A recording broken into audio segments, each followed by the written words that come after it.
focusing in on the post office. Let's cross over to her now. Ayanda?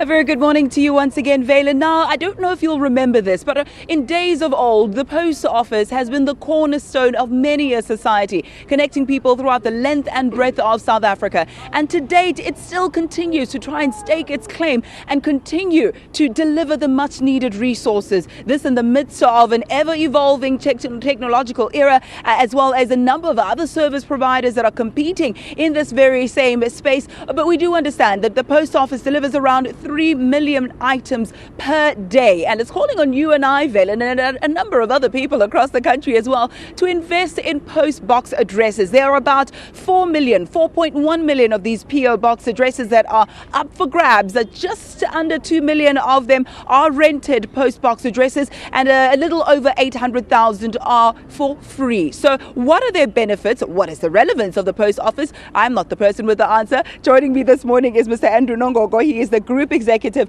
of the South African Post Office. It's a huge pleasure to have you with us. Good morning and welcome. Good morning to you and thank you. Let's first begin by taking a look at why you're calling on South Africans to invest in post box addresses. What are the pros and cons? I think the post box is still very much a relevant service for the people of South Africa. It's convenient, it is safe, it allows you to receive things like magazines, which are sometimes very difficult to put at your front of house box that you have. So I really think it's still a convenient item, especially for small SMMEs. This is something that they can allow their business partners to get in touch with them, even though they are moving around from office to office from time to time. But at least you have a permanent address that people can reach you on. So I think it's still very much a relevant convenience, even in the 21st century. So you've talked about the benefit to the consumer. Yeah. What's the benefit to the post office? Is this another way that you can make money? I do understand that you may be in need of quite a big cash injection. Is this one avenue? No, absolutely. We would love to have some more money, and post boxes are part of that. It's about 10% of our total revenue mix. And we believe that, as you quite rightly pointed out, with 2 million rented out, if we could rent the remaining 2 million, that would be quite a huge chunk of revenue into our coffers. So we're asking the South African public to consider this. I think, and we believe there's things we can do with the post box going into the future that would add value to consumers going forward. So, as I said, another 2 million boxes certainly would add quite a big chunk of revenue for us. We're currently doing about 360 million per annum on boxes. So if we double that, that will certainly help the post office. A lot of consumers are feeling quite hard done by the post office because of its lack of reliability, that when you go on strike or when things happen, we're stranded. We're literally stranded with that parcel that came from Cape Town never reaching Johannesburg and the like. How reliable is the post office, and what guarantees can you give to South Africans? Look, I think we understand the pain that people go through when we have these unforeseen circumstances like an industrial action, etc. And it is not our plan that these things happen. We would like to be 100% reliable, and we will continue to work towards 100% reliability.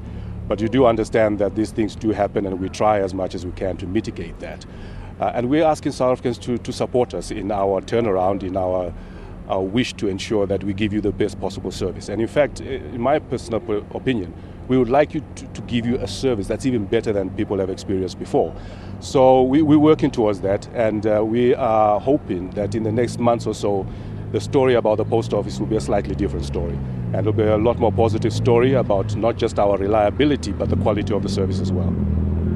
And talk to us very briefly now about what the status quo is between the employers and the employees. Where are we sitting at the moment? Is it still quite tense? Have we resolved everything? What's happening now? Yeah. I think we're in the process of trying to resolve everything that has transpired. I think you'll understand that a lot of the issues that were on the table are historical issues, some of them dating back as far as 15 years ago.